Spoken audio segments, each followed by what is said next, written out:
Hey everybody, welcome to Pop Culture Philosophers. I'm Rockin' Robbie Billups, and it's time for the weekly comic book review.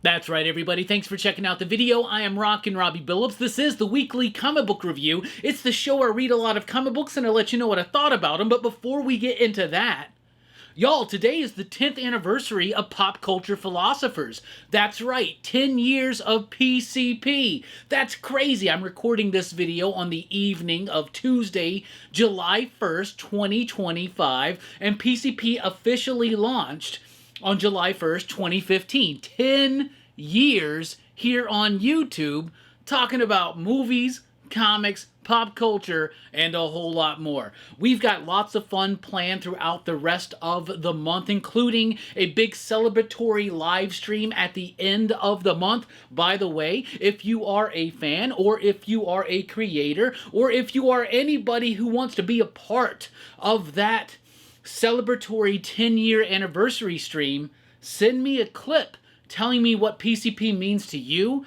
what Pop Culture Philosophers, what the legacy, I don't know, just whatever. If you have thoughts, if you want to say something, send me a video clip at popculturephilosophers@gmail.com, and you may just see yourself on the 10th anniversary stream at the end of the month. All right, that being said, thank you all so much. CBC Award nominations are also in effect right now, so if you want to go to the link in the description below, go to cbcawards.org and nominate PCP for whatever awards you feel necessary. That would be super cool. You don't have to do it, and if you do it, I really appreciate it. All right, let's get into the comic book review, and we always start with the pick of the week, and the pick of the week is Resurrection Man Quantum Karma, issue number 4. This is written by Robbie with artwork by Anand RK. Of course, they are the team behind some of my favorite comic books ever. Graffity's Wall, in particular Blue and Green, which was my favorite comic book of 2019. I still recommend that book to people, still sell that book to people, and people still love that book. But now they're working on Resurrection Man, and Resurrection Man is a character that was created back in the 90s over at DC. It's got a simple kind of premise behind it. This is a dude who dies and is resurrected each time with a new superpower. Really interesting stuff. It's a cool enough concept. Dan Abnett and Andy Lanning did a great job with that concept. Butch Geist, of course, R.I.P., was the artist of that series. They did do a New 52 revitalization of that, but this is top notch. This is taking a concept that's already cool and really elevating it into something extraordinary. Right? Now, we've been talking about this book for, I guess, the last 3 months, because it's on issue 4 right now, and it's never really made the pick of the week because it's always just kind of been, like, right underneath. It's a great book, though. It's absolutely fantastic, and in this week of comics, it really excelled and soared far and beyond above what everybody else had done. Sorry, it's the 10th anniversary of PCP. I've been drinking some tequila. All right, Resurrection Man Quantum Karma.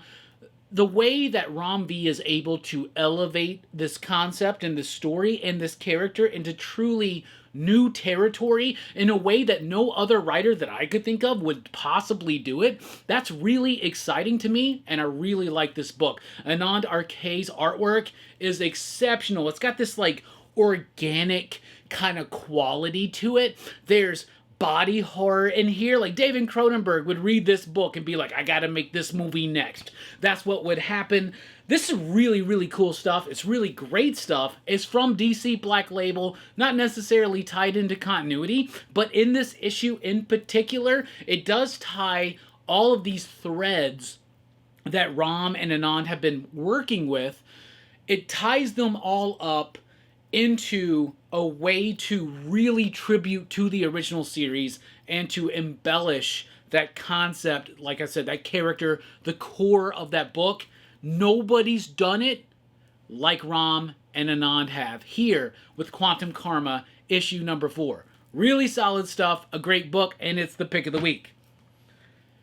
The rest of these books, Well, let's just talk about them. All right, from DC, we've got Gotham City Sirens, Unfit for Orbit, issue number 1, a new weekly 4-issue Gotham City Sirens book. I think they did this last year, right? There was like connecting covers, there were cheesecake covers, all that kind of stuff. That's all they need to do to really move that needle with this book. And Gotham City Sirens Unfit for Orbit issue number 1 was all right. It was decent. It's okay.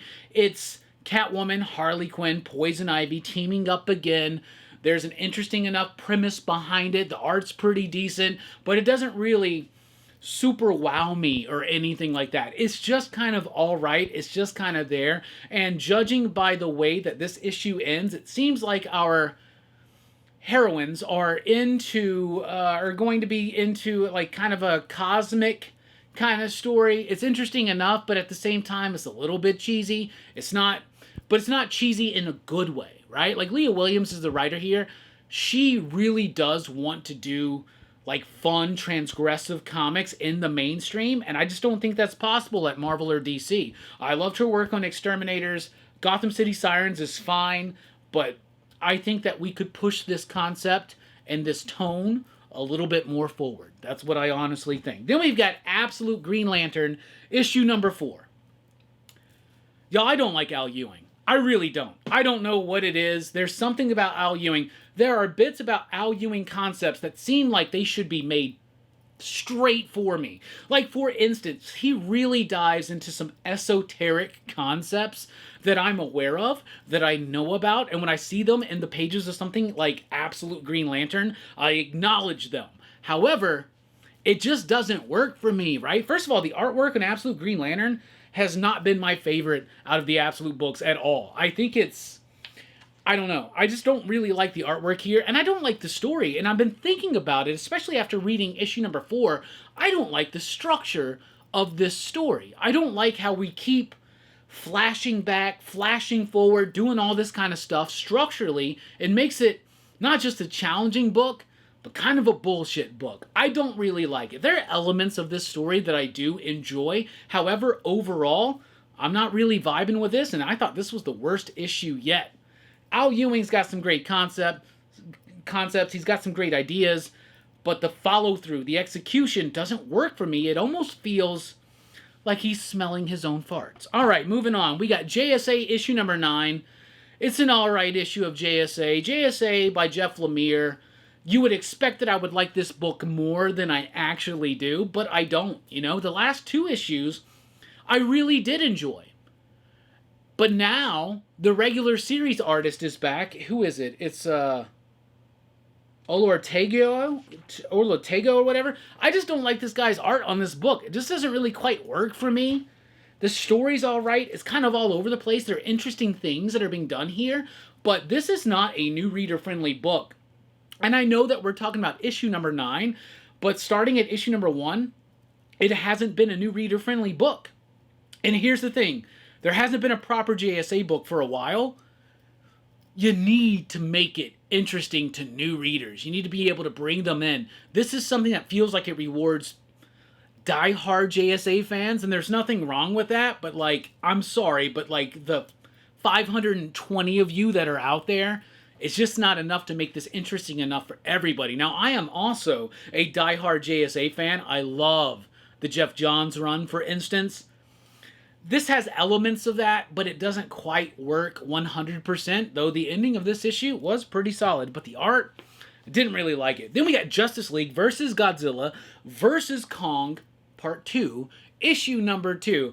I really liked the first series of this, like Justice League, Godzilla, Kong. It seems like, yeah, let's just have big dumb fun with that, but that first book, that first volume, really went way further than it should have. It was better than it had any right to be. And now because of that, here with a lackluster Part 2, it just makes it feel weak, whack, and revolting. I couldn't think of another W word, but maybe at the end of the show, maybe I will. Anyway, Justice League versus Godzilla versus Kong 2.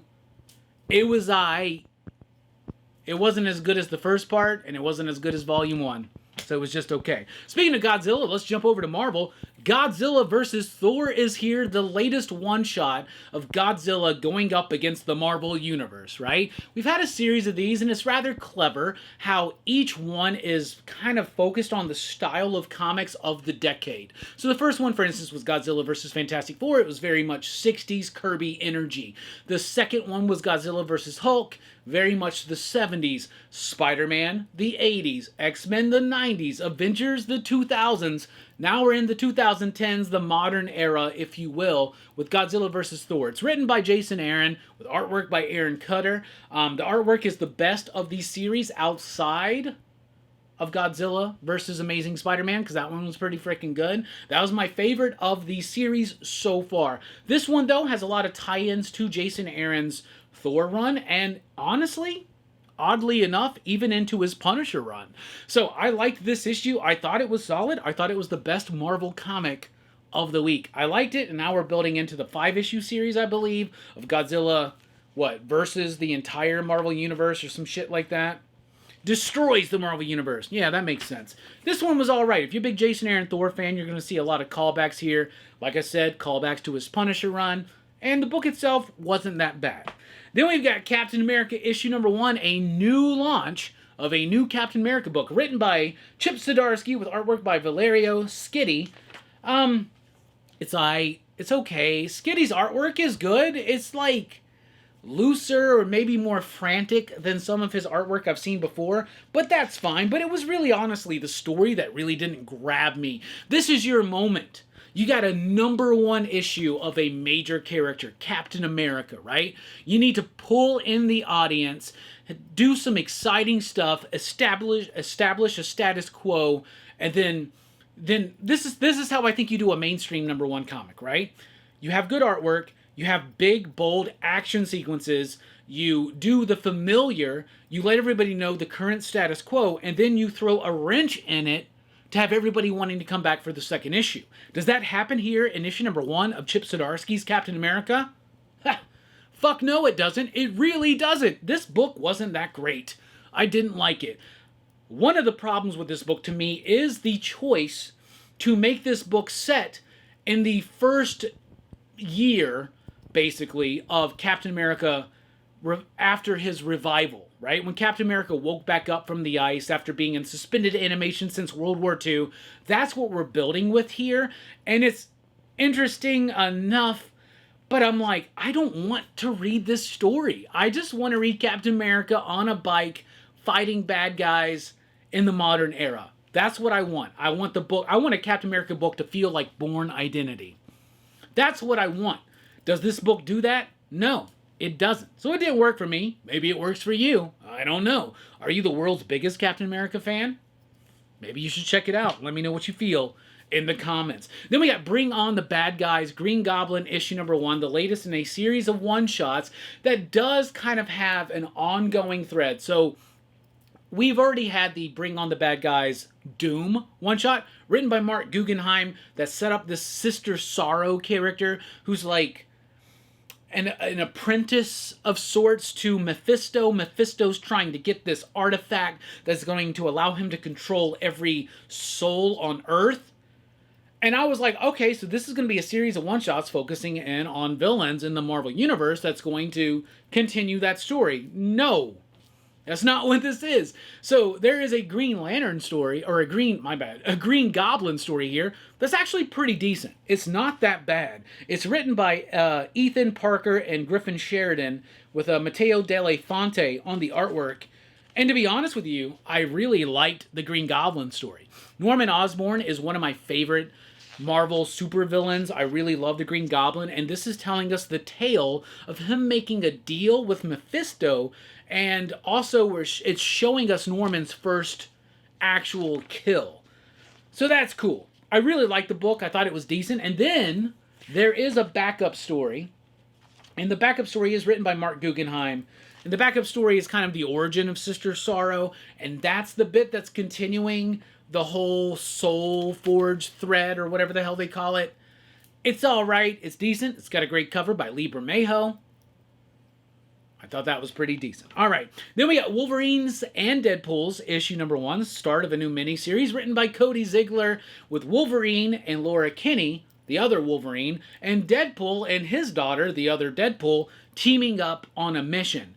And it was all right. The artwork was pretty solid. It was decent. However, this book takes a long time to really get going. Like, it takes forever for this book to get going, and it makes it boring. My buddy, who runs a video store in my town here, he has a statement about movies. Bad movies are not the problem. The only unforgivable sin about a movie is to be boring. Bad comics aren't the issue. The only unforgivable sin in comics is to be boring. And this book was boring pretty much all the way through. There are some interesting surprise guest villains that show up in this issue, and I liked that. I like that dive into comic book Marvel mythology and lore. However, it's just kind of okay. So there you go. Then we've got X-Men Hellfire Vigil, issue number 1. This is a one-shot comic. $8 to buy this book, y'all, just so you know. So, since the Krakoan era, we've had a Hellfire Gala every year. And the Hellfire Gala, to me, was always some of the biggest bullshit the X-Office has ever done. I never liked the Hellfire Gala, except for that last one where it was truly like the mutants got wrecked, right? I, personally, not a fan of the Krakoan era. I love how it started. I don't like how it persisted, and I don't like the ending, right? That being said, that's what this is. It's all like, just like kind of going back. Like, so what this is a one-shot, and it is written by pretty much everybody who is working on X-Men books right now. Jackson Lansing, Colin Kelly, Jed McKay, Stephanie Phillips, Jeffrey Thorne, Gail Simone, Eve Ewing, Alex Packnadell, who I love. I love a lot of these people. Jason Liu, Moreira Ayodelli, who's doing a fantastic job on Storm. In fact, the Storm bits are the only bits in this book that I thought were interesting because it's teasing what's coming up in Storm. And that's basically what everybody's doing, teasing what's coming up in their own books. Whether it's X-Men, whether it's Phoenix, whether it's Uncanny X-Men, whether it's Storm, it's just whatever, right? It's a bunch of teases into what's coming and a bunch of lamenting about, oh, you know, us mutants, we had everything made with Krakoa, and they took us away. They took it away from us. Dude, it would be a little bit more impactful if this shit didn't just happen with Utopia like 10 years ago. You know what I'm saying? Like, we remember Utopia. What's the difference? Anyway, moving on. This issue's all right. Actually, it's not all right. The Storm bits are all right, but I didn't like this. I didn't like this at all. I found it to be a slog to get through. This was rather arduous. However, it does get the smell of the week. Marvel Comics, for some reason, maybe they cheapened down their paper stock or whatever, but for some reason, the Marvel Comics smell really good this week. This one in particular smells good. It smells like desperation and not knowing what the fuck to do. All right, moving on. We got Uncanny X-Men 140.5, even though it says 104.5. That's a typo. It's a misprint. This is written by Chris Claremont. Artwork by Salvador LaRocca. This is not new. This is something that was released in the Chris Claremont X-Men Paragon collection or whatever. It's a very short prelude of sorts to Days of Future Past. It's kind of like, yeah, it's all right. It's about how the X-Men pull Rachel out of Ahab's hellhound grasp. It wasn't that great. It's a giant issue. It's cost $8. There's very little new story in here. And then the rest of it is a reprint of the original Days of Future Past. So if you don't have Days of Future Past, might as well just buy this. Other than that, it sucked. All right, then we get X-Men number 19, Jed McKay. He's been doing a decent enough job on X-Men. This is an issue that focuses in on Doug Ramsey, Warlock, and his wife. Oh, I can't remember her name right now. She's from Morocco. What's her name? Bay. All right. So, apparently, during the Era of Apocalypse, Doug Ramsey was named the Heir of Apocalypse Revelation. This whole book is just basically him struggling with that, talking to Warlock, talking to Bay, having dinner, chit-chatting, so people show up.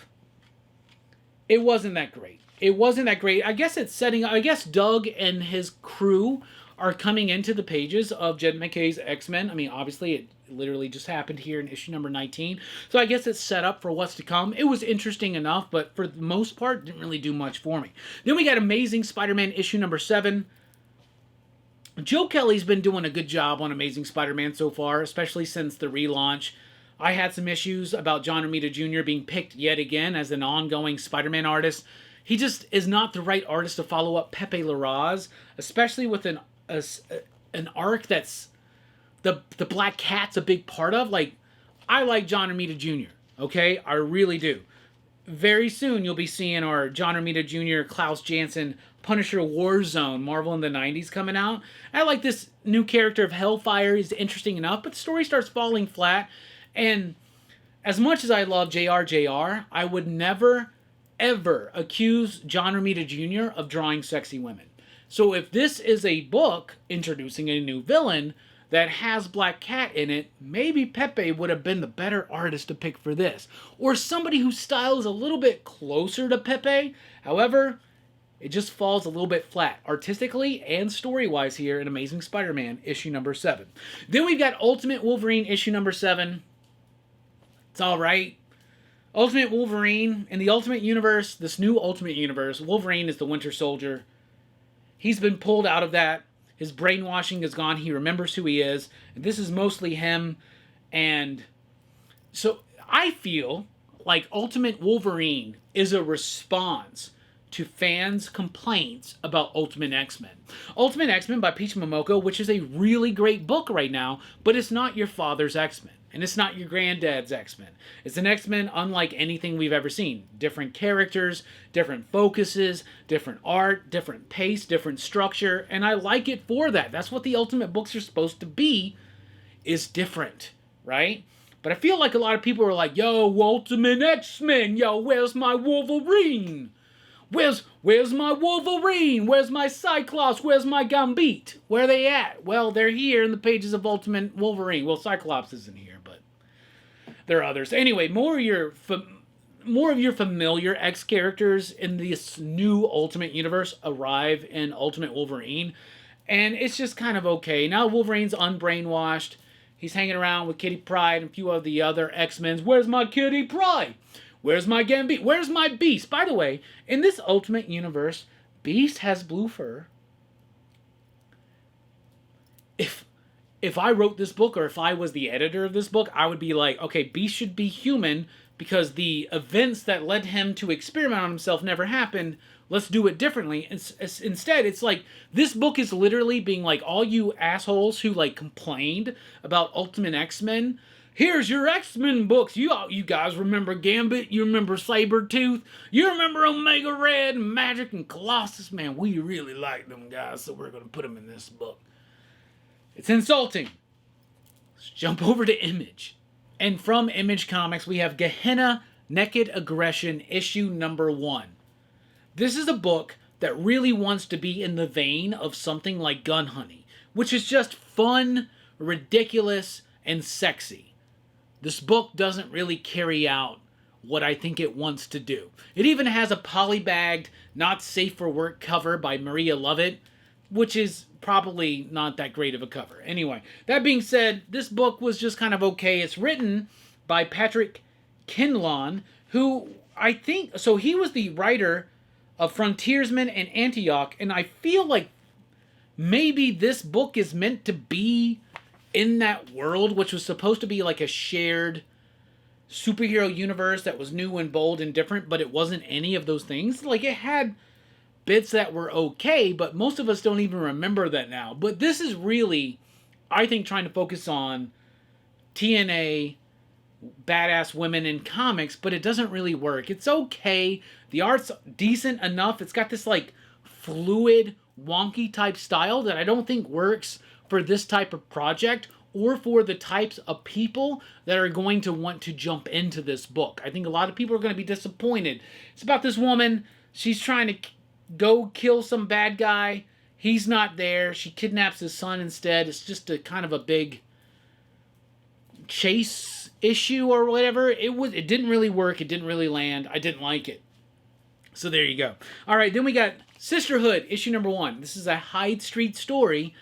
It's not written by Jeff Johns, but it's written by Maytal Zhut, Z-C-H-U-T, Zhut. Anyway, and Leela Lee's on the artwork. The artwork's fine and decent. Story's fine and decent, but here's the thing. Out of all of the Ghost Machine books, Hyde Street is one of the ones that doesn't warrant a secondary series or more elaboration done. Now, we've had this before with the Devour one-shot. This is actually the start of a new miniseries, and I get it. Jeff Johns doesn't have the time, space, or desire, probably, to introduce all the characters he wants to play around with in Hyde Street. And Hyde Street has really taken a turn upwards in quality in the last couple of issues, in my opinion. But Sisterhood is setting up characters and concepts that will be utilized in that book, but he's giving it to other creators to kind of embellish it at first, right? It's all right. It's about a woman who has grown up with a best friend. They go to college together. The best friend is trying to go into a sorority. That whole process leads to her death. It's a story of revenge. Been there, done that, seen it better, seen it done in more interesting style. Sisterhood, it was just, it didn't really work for me. Then we got Bitterroot, The Next Movement, issue number 4, the penultimate issue of this mini-series. It was good, but there was a lot of explanation, a lot of exposition in this issue, and not a lot of dynamic qualities, which I really like to see, especially from Green's artwork. But it was a lot of talking, and one thing that's really annoying that happened in this book was we're going to the 30s, to this modern day, which for this book is like the 60s, well, back to the 50s, back to the 60s, back to the 50s. It goes back and forth, and it never really has a strong through line to guide us through all of the shifts and changes in the timeline and all of the exposition. So this was one of the weakest issues of Bitterroot yet, out of all of it, and I really like Bitterroot. Then we've got Scorched, issue number 42. It's an alright issue of Scorched. I'm glad that we've gotten the team back together in some way or some fashion. We had these Todd McFarlane books. They really drag out their stories, and we finally reached a point where like we can now move on. And the story's alright. It's decent. It's Jessica and the Scorch. They are raiding one of Wen's factories. They find a portal to the gates of hell. They want to know what's going on there. The problem is, we're not going to find out the end result of this book for at least 2 years. That's just the way Spawn books are written. I like Spawn. I like Scorched. This issue was just kind of okay. Alright, then let's talk about the 8th printing of Transformers issue number 2. Why are we talking about the 8th printing of Transformers number 2? It's because the cover is done by Patricia Martin. And that is the cover of the week right there. Optimus Prime, great design, great composition. This is a fantastic cover. It's my cover of the week. That's how shitty this week of comics is, that the cover of the week goes to an 8th printing of Transformers number 2. Alright, moving on. From Dark Horse Comics, we have Lady Baltimore, The Daughters of Medusa. It was alright. It was a decent, if not rushed, ending to this 2-part story of Lady Baltimore. I love the original Baltimore series by Mike Mignola and Ben Stenbeck, but this Lady Baltimore stuff doesn't really quite work for me. And even though issue number 1 of this was a really great setup, the finale and execution of the finishing of this story was kind of all over the place. It didn't really work. So there you go. Then we got Black Hammer Spiral City, issue number 7. I feel like this book was meant to go 8 to 12 issues, but it feels like this is the last issue, and it feels like everything comes to a rather abrupt ending. I like Black Hammer, but I did drop out of it. And I was dropping out of it, but every time an issue of Black Hammer would release, and I wouldn't review it, I would have a couple comments of people being like, why aren't you reading Black Hammer? Well, I jump back in with Spiral City. This book has been really good. And then this ending is just abruptly out of fucking nowhere. Maybe I need to sit down and reread all 7 issues together. Maybe I need to sit down and read all of the Black Hammer books again, because something that started off so solid and then kind of dipped in quality at times and brought itself back together. This ending was kind of bullshit, y'all. Really was. Then we got the Illuminati issue number 1. This is from AWA. We don't see too much from them anymore. This is written by Brian Edward Hill with artwork by Dennis Cowan and inks by Bill Sienkiewicz. Well, guess what? That sounds like a book that might be the pick of the week. But notice that I'm talking about this book like, what, 30 minutes into the video? This is because it wasn't that great. It's about a woman who has a twin sister. Her twin sister, both of them, by the way, are singers. Very, very talented singers. She, I guess, goes to California or some shit. She gets wrapped up in some stuff. She winds up dead. Her sister's there to investigate her murder. And everybody's like, yo, you don't know. They're coming for you. It's not that great. It's like, doesn't give us enough to really want to warrant us to come back for issue number 2. Kind of lackluster. Then we got Whatever Happened to the Crimson Justice issue number 2. This is by Frank Thierry and Inaki Miranda. It's from Mad Cave Studios, and this is actually a pretty good book. It's kind of like Dark Knight Returns, but a little bit different. It's about a superhero in this world named the Crimson Justice, and he is now retired. He's a bartender, and he's cowtailing to bad guys now, right? But his number 1 nemesis, who has been believed dead this entire time, has come back and revealed himself, but not in a sexy way or anything like that, right? But he's come back. So we need Crimson Justice back, because what happened to him, right? And this book actually does a great job of taking familiar territory, like the hero out of retirement trope. You know, like Dark Knight Returns did it well. Everybody wants to do it now. Watchmen does it well, too. This one does it pretty decent. It's not on the level of Dark Knight Returns or Watchmen, not by any means or stretch of the imagination.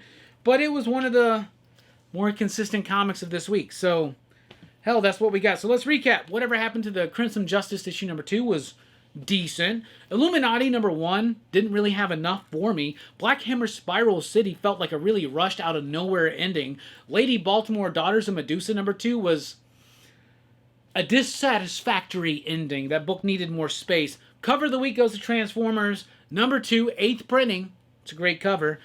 Scorched was just kind of okay.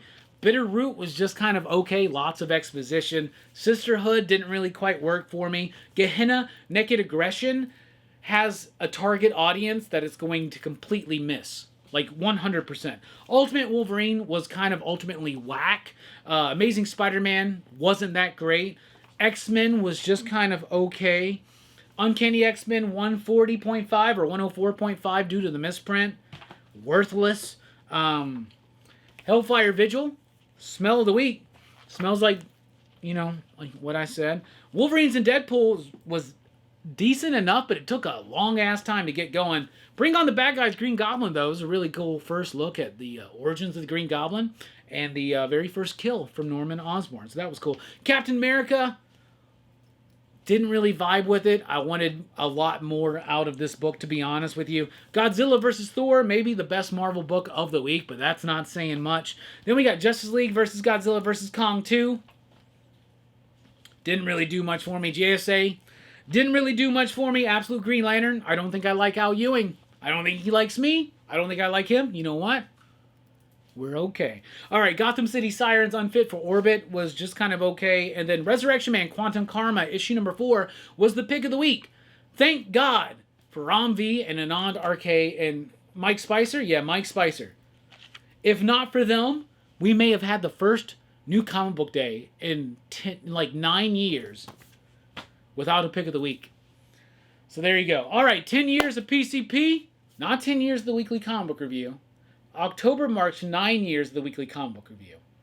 But it's the 10th anniversary of the weekly comic, or 10th anniversary of PCP. Thank you so much for your support. Here's a shot of tequila for you on the house. Hell yeah, 10 years. It's something. It really is. First of all, I'm proud of myself. Second of all, I'm proud of my friends, my homies who have joined me along with this journey. like I said in my post on socials earlier today, Jelani Brooks, John, my homies that are part of this channel, they weren't wanting to be on YouTube. They weren't wanting to have their faces seen by a bunch of people or anything like that. That was my vision. That was my desire. But they've really come into their own, and they have impressed me since. And I've met so many great people who have become a part of our crew or our extended family. I'm talking about the Fables, the Herms, the Mannies, the Bearded Comic Bros, Nick and Eric. I'm talking about Taki. I'm talking about Verno. I'm talking about Dylan from Dylan's Horror Show. I'm talking about Stu. I'm talking about all these people. Now I've started naming names. Some people are going to be like, why didn't you mention me? But fucking Perry Comics, Geeks Unleashed, Chaos in Comics, man. I saw your post earlier. It was nice. You know, we are besties. We are. Anyway, all these people I've met, Bueller, Jim Mint, Comic Tom, some of the bigger names. Fuck, Benny, Comic Historian, R.I.P. Speaking of R.I.P., R.I.P. Jim Shooter, right? Like, and all the opportunities I've had to meet and interact with comic book creators and even movie stars, right? Like, really interesting things that have happened to me because of PCP, and it's all because of you. The PCP Army, the viewer, the audience, the community. I am not the community. Jelani and Brooks, the Bad Batch, the Excitable Crew. We're not the community. You are. You make this possible. Thank you so much. I love you. I really do. That being said, comic book industry. I'm putting you on notice right now. This week marks the 10th anniversary of Pop Culture Philosophers, and you give me such a shit week where for my 10th anniversary I have to sit here and shit on comics. Do better. Do a lot better. Because part of my mission here on PCP is to elevate comics and get people to realize how badass this medium is and how awesome comics are, as well as movies and other things like that. But comics in particular, we love them. I love them. I ooze love for comics. But you're not making it fucking easy right now, okay? So do fucking better. I'm trying to elevate you and you're giving me shit to work with, comic book industry. Do better. All right, anyway, we're dipping out. That's what I thought. That's what I'm digging. That's what I think. What are you thinking? What are you digging? What do you liking? Let us know in the comments down below. Station, pop, pop, boom. And keep on reading. And if you're not down with PCPX, I got 2 words for you. Suck it! And if you've been down with PCPX for 10 years or however long, I got 2 words for you too. Thank you. And I love you. That's more than 2 words. And if you're complaining about me using more than 2 words when I said I got 2 words for you, I got 2 words for you. Fuck off. How about that? Station.